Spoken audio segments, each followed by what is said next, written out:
Everyone thought Sora 2 would change everything. It didn't. Let's break down what really happened. Welcome. Today we are looking at the Sora 2 paradox. We will be conducting a forensic audit of how the world's most anticipated video model was shipped fast, failed incredibly hard, and ultimately triggered a mini bubble collapse in the 2025 AI landscape. We will structure this breakdown into three main areas.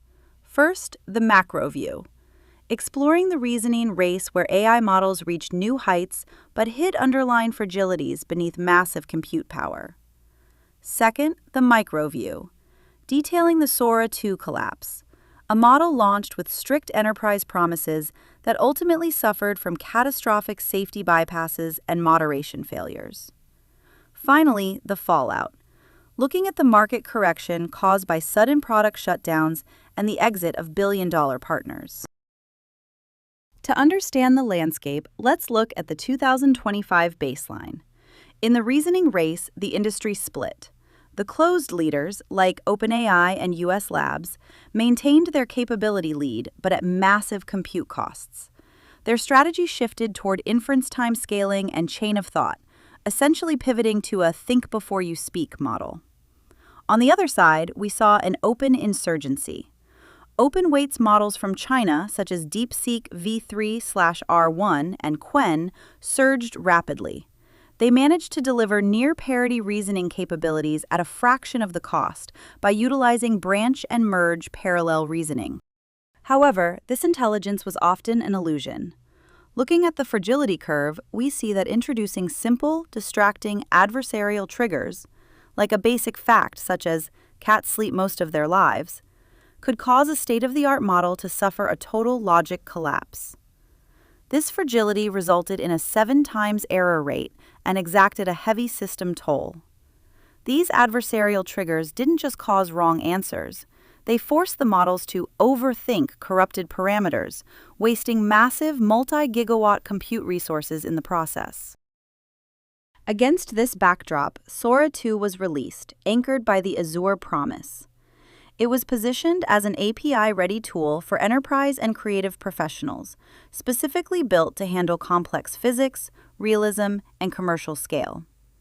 The Sora 2 engine was designed to ingest text prompts, images, or 5-second video clips, and output a 20-second 1080p video with audio. It also featured a remix capability, allowing users to make targeted adjustments to existing videos without needing a full regeneration.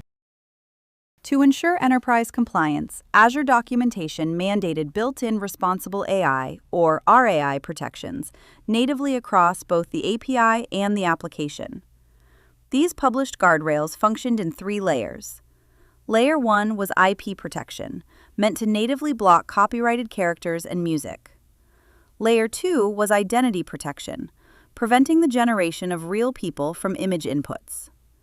Layer 3 was content filtering, an asynchronous moderation system enforcing an under 18 block and preventing harmful content. But the reality painted a different picture. According to watchdog group Echo, OpenAI repeated the exact same moderation failures documented with ChatGPT, but with even higher stakes. Echo ran a test creating 4 free accounts registered as 13 and 14-year-old teens. In less than 3 hours, these accounts successfully generated 22 highly dangerous, policy-violating videos that completely bypassed the system's draft filters. Let's look at the diagnostic matrix, comparing system intent on paper versus the system failure in practice. The intent to block harmful substances failed when the system generated videos of teens passing drug paraphernalia. The intent to prevent violence resulted in generated weapon-carrying role plays. Attempts to protect minors failed, with the system outputting degrading body image content and chanting sexualized stereotypes. Even IP protection failed completely, generating Disney animations and celebrity likenesses such as Jake Paul. Crucially, the threat was not just user-generated, it was algorithmically amplified. The core insight here is that the platform's engagement algorithms actively pushed unprompted, harmful content, including anti-Semitic caricatures, racist stereotypes, and simulated violence directly to the For You and latest pages of fresh 13-year-old accounts.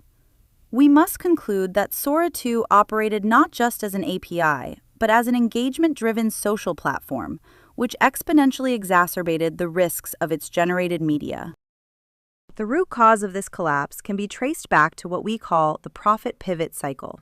It started with the staggering losses generated by massive compute costs for training. This required immense funding, leading to step 2, investor influence, which drove the company's conversion to a public benefit corp to appease those demands. The need for rapid revenue generation triggered step 3, rapid deployment, rushing unpolished products like Sora 2 to the market. Consequently, step 4 saw safety sidelined.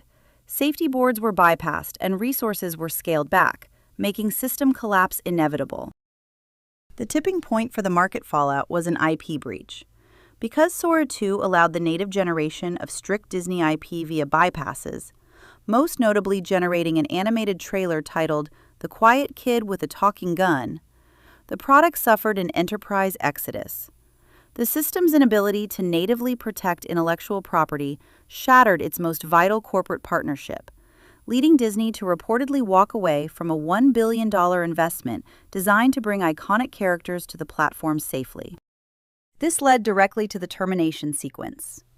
On March 24, 2026, the system was abruptly shut down with a brief message stating, "We're saying goodbye to Sora. What you made mattered." The product was killed less than 18 months post-reveal. Despite sitting at the number 11 rank on the App Store, the app vanished from the ecosystem, and neither the user base nor enterprise partners were provided with a detailed explanation. To synthesize, the death of Sora was a convergence of 3 fatal flaws. First, untenable safety debt, highlighted by severe legal exposure regarding teen safety and catastrophic moderation bypasses. Second, open competition from companies like ByteDance, which delivered faster, cheaper, and highly realistic outputs that destroyed Sora's competitive moat. Third, massive consumer backlash as the ecosystem was flooded with low-quality, engagement-bait AI slop that alienated users. These 3 intersecting factors resulted in total system collapse. Zooming out, this collapse represents the first major crack in the dam for the AI industry. Our first key insight is that massive compute and scaling laws alone are fundamentally insufficient to build sustainable products. Our second insight is that if models remain fragile, susceptible to simple logic breaks and trivial safety bypasses, they simply cannot support enterprise-grade business models.